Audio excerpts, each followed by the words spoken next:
Hello, everyone. My name is Patrick King, and you are here for another edition of Sustainable Nashville Live. This is the show that kind of opens the doorway between the public and those individuals in Nashville working around sustainability.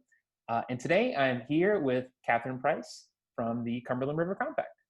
Hi, everyone. Thanks for having me, Patrick. Of course. Thank you for being here, Catherine.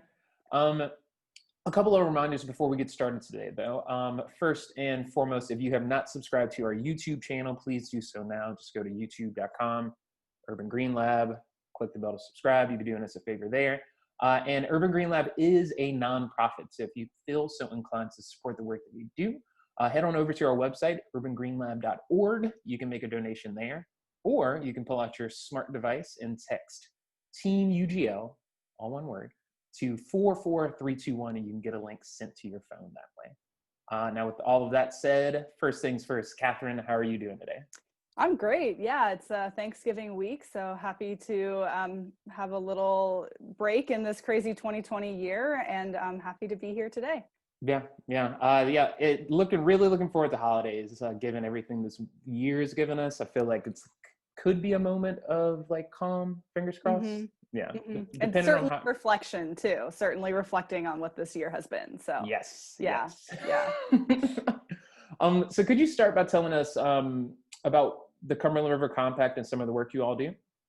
Yeah, absolutely. So the Cumberland River Compact, we are a nonprofit. We are based in Nashville, Tennessee, but we work throughout the Cumberland River Basin, which is 18,000 square miles of land in both Tennessee and Kentucky. So it's a really big area that our organization works to protect. And so we work on root causes of water pollution and water quality issues. So really looking at what are the reasons why we have some of the issues that we have today and how can we work to address that. And so our organization has been around since 1997. So we're over 20 years old and have really morphed in sort of how we address these issues moving into 2020 and beyond. So our work kind of falls in different areas. I primarily work on our education programming, so working with schools and with the community, providing information about the Cumberland River and providing that connection for people to our waterways.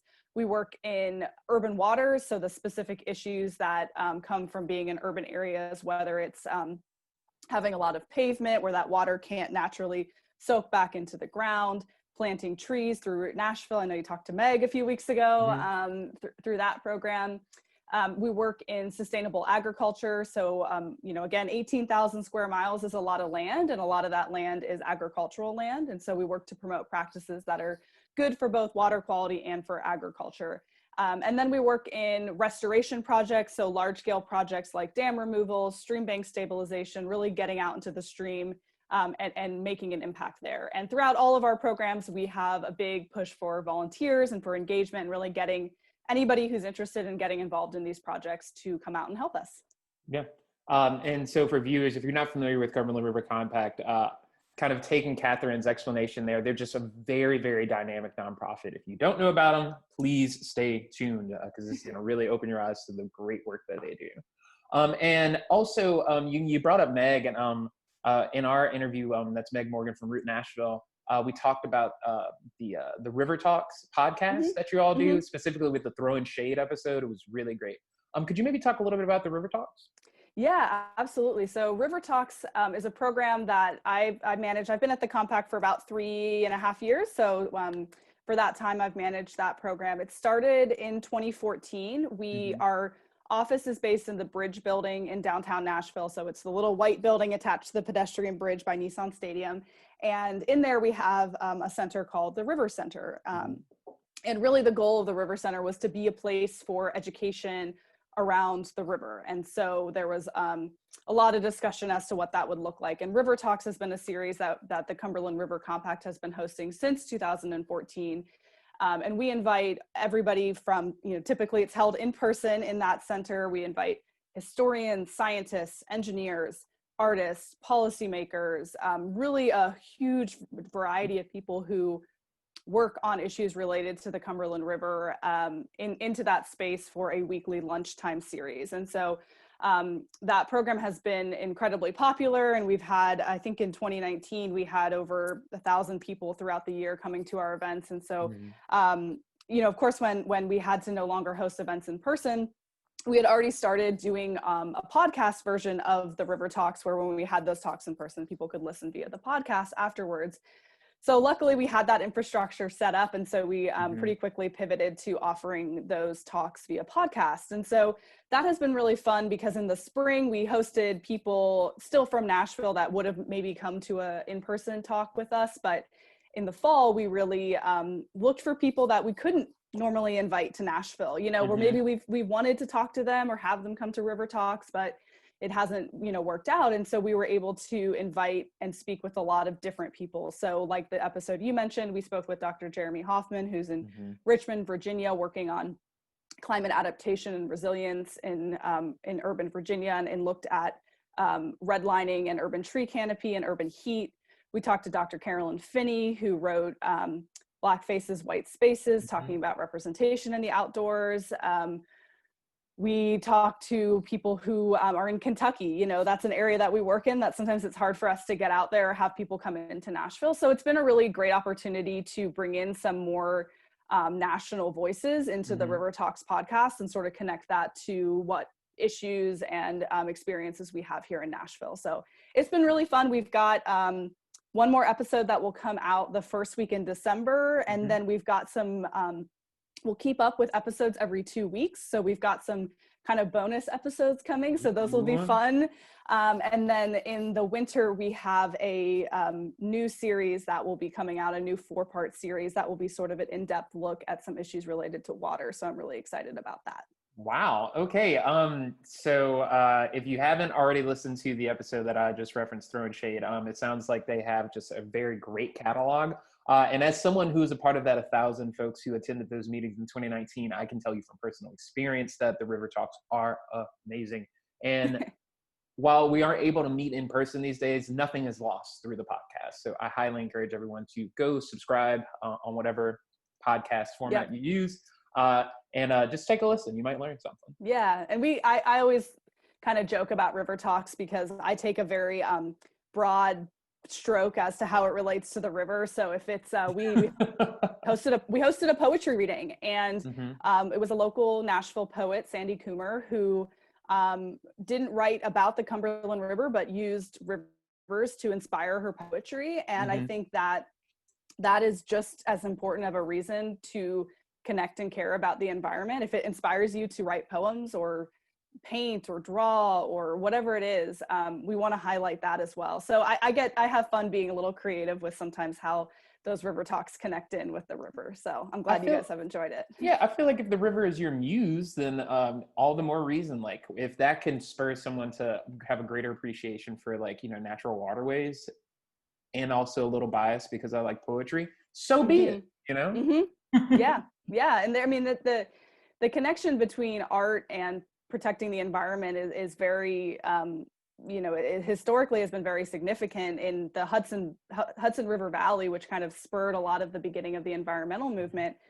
Part of the reason that they wanted to protect that Hudson River Valley, not just because it was a source of water for, New York City and all of those areas, is that it was a beautiful area that had inspired painters for a long period of time. And so really they looked at the artistic and historical and cultural value of that area just as strongly as they were looking at it as a source of drinking water. And so I think we sometimes maybe separate those things in our head, but they really are connected, and they have been for a long time. So we can really lean into, I think, getting more people engaged in the environment when we think about art and we think about music and all of those other things. No, absolutely. And I'm sure you're familiar. STEAM used to be kind of like the grab all for what's the S? Science, technology, engineering, and math. But now most folks are calling it STEAM, and to include the arts, just for all of those beautiful reasons you just mentioned. So yeah, can't believe I almost forgot what the S was. Moving along. Could you tell us a little bit about yourself and how you got interested in this kind of line of work? Sure, absolutely. So I originally grew up in Ohio, and I went to Miami University in Ohio, and we were a school before Florida was a state. So in case anybody thinks they're the same, they're not. And so I studied zoology. And so I have a bachelor's degree in zoology, and essentially our school didn't have a biology degree. So that was what we had. Okay. but when I was in school, I really fell in love with research and with understanding the natural world and asking questions. And I got connected with a research lab as an undergraduate, was really lucky to do summer research there. And then when I graduated from Miami University, I went to the University of British Columbia, which is in Vancouver, Canada, and I got my master's in zoology. So I have a master's of science in zoology, and I studied animal behavior. And so I studied how and why animals live in groups and how and why they persist or don't persist in certain areas, looking at both ecological and evolutionary reasons. And so I have a very much a science background. I've got, published science papers. It's sort of this other persona of mine. And then after graduate school, what I always really loved was talking to people about science and talking to people about the environment. And I was lucky enough in graduate school to work at a biodiversity museum we had on campus. And so that kind of spurred this love for me. And so after that, I moved to Los Angeles, California, and I worked for a watershed-based nonprofit there. And we had a small aquarium. So we got to do field trips and public programming and got to bring kids out to the beach for the first time, to see the ocean for the first time, and really just loved that engagement that we had there. From there, I worked in citizen science, so kind of merging some of those fields of how we connect everyday people in scientific research, and worked on that for several years. And now here at the Cumberland River Compact, it's really a perfect blend of my interests in sort of science, the environment, and connecting, people and kids to those things and to those cool things about the environment, cool scientific advances that we have. So so I've been in Nashville for, it's almost been 4 years now, and really love it. Yeah, that's awesome. It's also really interesting that kind of like your course has kind of led you to, well, now here I am, and I'm kind of combining all of those different experiences into one job, and you get the added benefit of doing creative stuff like adding in poetry. That's really awesome. Yeah, I always kind of describe it as I felt like I was falling head over heels for a really long time. And then I think I finally landed on my feet with my head, above me. Yeah. And so, I think it's the path to, these kind of, this work can be extremely varied in how people get here. So I think it's always fun to tell that story. Yeah. I would agree. It was a great story. So next question here. What is something you believe most folks would be surprised to learn about the Cumberland River? That's a great question. I think, sometimes people are surprised that it's where your drinking water comes from, especially in Nashville. And some people know that, and some people that's surprising to them. And I think sometimes when people find that out, they think, oh no, not the Cumberland River, or kind of feel an adverse reaction to that. But the Cumberland River flows through Davidson County for 55 miles, and 50 of those 55 miles are considered fishable and swimmable by EPA standards. So they're considered clean. And the river really is a, for being an urban river, for being a river that runs through a fairly major city, it is cleaner than you may expect, but based on some other cities that have urban rivers. So that I think is always kind of surprising for people to learn about that and be able to see like, oh, I can recreate down the Cumberland River. If you've ever been downtown and you've seen kayakers on the river, like absolutely, you can kayak down the Cumberland River. It's a great place to go. So I think that is surprising for people. And I think also the scale of our watershed, that, like I said at the beginning, the 18,000 square miles, it's a big watershed. I was at a conference and was talking to somebody about, I work with the Cumberland River watershed, and he asked me like, how big is that? And I told him, and he was like, whoa, that is a big watershed for an organization to work on. And so I think, we really think about the Cumberland River, maybe the Nashville, Clarksville, Old Hickory kind of area of the river, but it is a really big river, and it goes through some amazing places like Big South Fork, and just some really gorgeous and beautiful places that is the same river you see flowing through downtown Nashville. So I think that surprises a lot of people. Yeah. I was going to say, I think probably the most surprising fact that I knew about the Cumberland River it came from you actually over the summer. And that was that that we get our drinking water from the river. And I was like, okay. Yeah. Yep. And you can go to, the drinking water treatment plant, the KR Harrington plant, which is right at the kind of intersection, the confluence of the Stones River and the Cumberland right there. They used to offer tours. Obviously right now they aren't offering those, but it's a great, really eye-opening experience to understand how that water gets to us from the river. And really lame, I know this is not going to sound interesting, but municipal water systems are probably one of the most interesting and most complex systems that humans have ever created. Mm-hmm. Personal opinion there, but it's just, it's crazy. Yeah, the history of it is really interesting, and Metro Water has some really good information about that history of water in Nashville, everything from like the 8th Avenue Reservoir, if you've ever driven down 8th Avenue near Wedgwood, like that's part of the initial water system. Omohundro, which is near Shelby Bottoms, is part of the original water system. And so it's really interesting when you start to see kind of the layers and how we got to where we are today and the number of improvements that have been made. Yeah, for sure. Let's see what we got here. So about 3 million people live along the Cumberland River. How has population growth in the region affected the river? Yeah, great question. You know, we always talk about Nashville's growth and really Middle Tennessee and this whole region's growth. And I think that one of the big changes has been the changes to the land. And so, you know, we all see new buildings, new schools, new grocery stores being built. And of course we need those things. If we have, you know, people need a place to live, they need a place to find food, they need a place to go to school.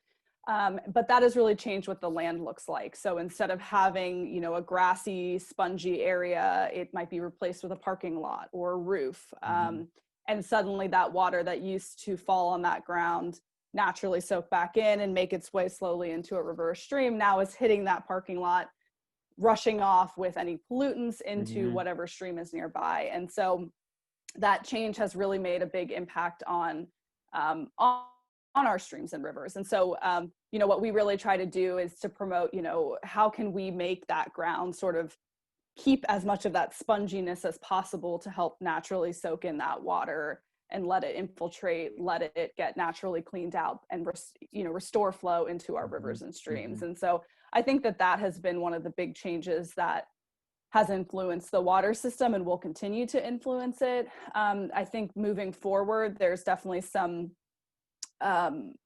thoughts about how, you know, our region is blessed with a lot of abundant water, but there are concerns about drought forthcoming, you know, as climate is changing and as we're having higher heat, more evaporation off of that land, more drought, how that's going to influence our water moving forward. So I think that that's something kind of combined with some of the land changes we're going to start to see in the future. Yeah, especially as our region kind of gets more urban and more dense, we're only going to see kind of those existing issues becoming more prominent.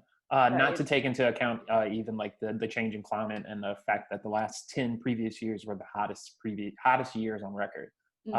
So this also kind of dovetails with my next question. And what's one of the main environmental hazards facing the river?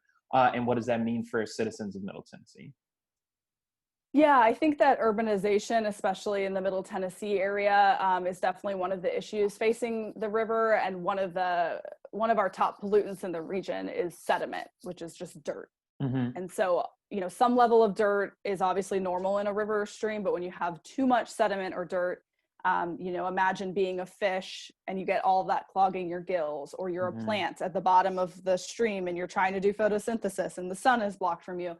So it has a lot of ecological impacts. It also makes it, like we were talking about the water system, a lot of sediment makes it more time, more energy, and more money to clean out. And so a lot of that extra sediment can be coming from that change in land. And if we've probably all driven by a construction site and we see, you know, some dirt that's been moved up, and then during a rain, that can get carried into our streams and rivers. And so I think that's one thing that is a problem that we're seeing. And it's also something that I think people can all make an impact on. So if you know, are making sure that you're keeping as much of that water on your own home, your own property, kind of keeping and letting that water naturally soak back into the ground, it's something that we can all make a difference in as well. So it can feel sometimes like an overwhelming problem, but we like to think of it as kind of glass half full. And if we all can make these small changes, we can have an impact on those issues. Yeah, absolutely. And this really leads into my next question. And that is what's something folks can do today to ensure the health of our waterways? Yeah, great question. I mean, I think if you are if you have a home and you have a downspout, one of the things that we talk about is if you can disconnect your downspout from, just going right into a driveway and let that come into your lawn and spread out in your lawn, that's a really easy thing you can do. You can go to Home Depot and get one of those downspout extenders and just help that water soak back into the ground rather than, hitting the pavement. So I think that's something, if you own a home, is super simple to do. I think if anybody just understanding where your water comes from and that connection and knowing that your water comes from, a place like the Cumberland River. It might come from somewhere else, depending on where you live, but comes from a source of water. It's a source of natural water. It's an aquifer, it's a lake, it's a stream or river. And so starting to see that connection between what happens with water in the natural environment and what happens with water in our own homes very much are connected. So start to think about some of those connections. And of course, I think you all do a really good job about helping people conserve water. So just if it's something simple, take a shorter shower today. Turn your faucet off when you're brushing your teeth. And those things seem small, but again, every time we use our water, it's time, energy, and money to clean it. And so I think if we can make those little changes that start to be habits, we can all have a difference. Absolutely agree with you on that note, on all those notes, actually. So, it's interesting to hear about the downspout if you own a home. I hadn't really thought about that, but yeah, as opposed to like just putting water in the driveway, just feeding it back to your yard makes so much sense, and it seems so easy. Yeah, and what some people do as well is if they, you can use that and build a rain garden around it. So then, if you have a lawn, like I know we have a downspout that just goes into our lawn and we don't have a rain garden there, but some people take a downspout extender and they build a rain garden, which is a kind of bowl-shaped garden that's planted with native plants that have long fibrous roots to absorb and kind of let that water naturally infiltrate in. So now your water's going into that rain garden and it's getting back into the ground that way. So that's kind of, step 2 after just letting it maybe come into your lawn, is you could even add a rain garden, or if it's somewhere that, like I know we have a downspout off of our carport, so it goes onto pavement. There's no grass anywhere. We've got a rain barrel there. And so we collect that water that way, and then we can reuse it in our garden. Yeah, for sure. I have a rain barrel as well, and I actually just tilled a garden in my front yard that is prime real estate for a rain garden. So there you go. Yeah. So I got 2 more items for you. How can folks get involved and support the work that you all do? Yeah, absolutely. Like I mentioned before, we, have volunteer opportunities throughout a lot of these different projects and programs that we do. Right now, we are kind of, we have been hosting a lot of volunteer events, but with a lot of things changing with COVID-19, we're kind of scaling back some of those. So just keep up to date with our website, because we're trying to keep everybody safe. But typically we have a lot of events, whether you're interested in planting a tree, cleaning up a stream, anything like that, we can help you kind of get involved. But I think even if you aren't able to come out to a volunteer event, or if we're not able to host those in groups anymore, just go outside on a walk that maybe you have every day, your quarantine walk. Bring a trash bag and pick up some trash that you see on your road. All of that trash, when it rains, is eventually going to make its way maybe into a storm drain, which connects to a stream or river, or maybe even directly into a stream or river. So that's something really easy that we can all do, and it will make an impact on our streams and rivers and getting that pollution. Plus, it just, we're all at home, and so I think it feels nice to know you're beautifying your own neighborhood. You're really taking care of that local place that you call your own. Yeah.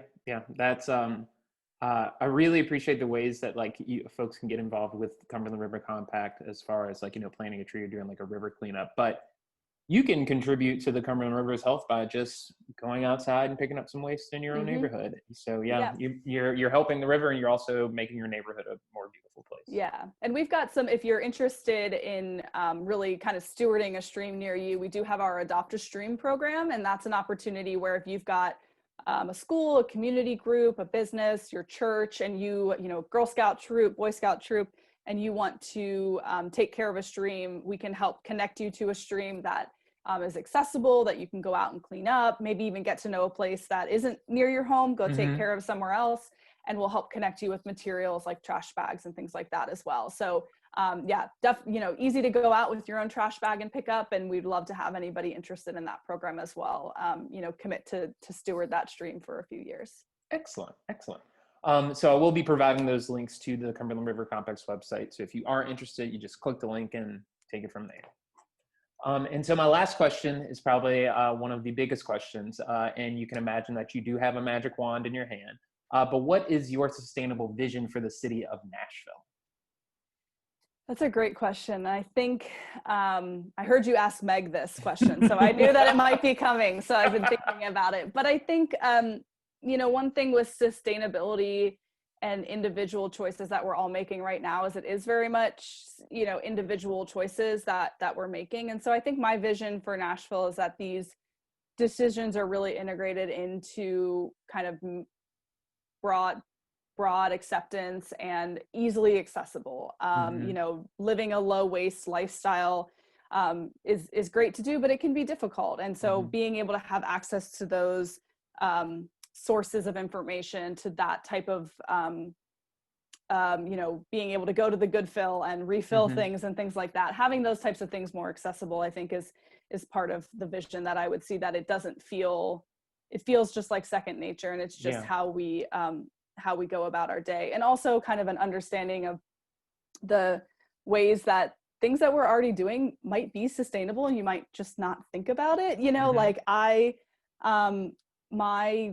Like growing up, we had a compost pile in our backyard, and this was in like the 90s. And I don't think a lot of people were like composting, but I remember like my dad taking the eggs and the coffee grounds and like, it wasn't maybe the best compost pile. It was kind of just in the backyard, but like that's what he was doing. And before that, his mother had a compost pile, and when she passed away, he planted a tree in her honor, and he took compost from her compost pile to the tree. And so those are things that people have been doing for a long time, and they are sustainable, but and so we don't always have to think that they're way different from how we have been doing things. So really showing the things that we already are doing. If you're reusing your yogurt containers to put something else in it, great, that check, you're doing it, so making sure we all see the ways that we are already making an impact. Yeah, absolutely. And you just really raised a great point. A lot of those sustainable behaviors aren't, new things. Like composting is not a new idea. Reusing is not a new idea. Those are very, very old ideas. And those are ideas that, on top of being sustainable, even if you don't think about it, are ideas and things that, in the end and in the short term, save you money sometimes as well. Oh, yeah.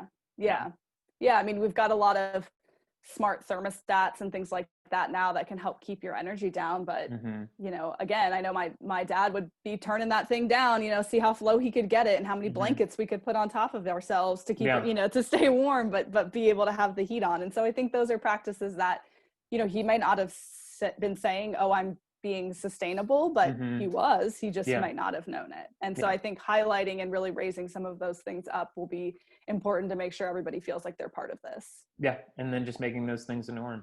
Beautiful. Yeah. Well, Catherine, that is all I have for you today. If viewers have any additional questions, is there a best way to go about reaching you?